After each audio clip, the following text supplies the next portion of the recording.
பிரபஞ்சத்தின் பந்தங்கள் எல்லாம் நீ சொல்லி தந்தாயே.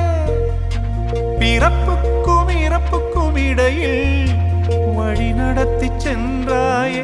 உனக்கே ஓர் தொட்டில் கட்டி நானே தாயாய் மாறிட வேண்டும்.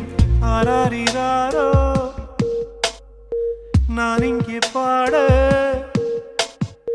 தாயே நீ கண்ணுறங்கு என்னோட மடி சாய்ந்து.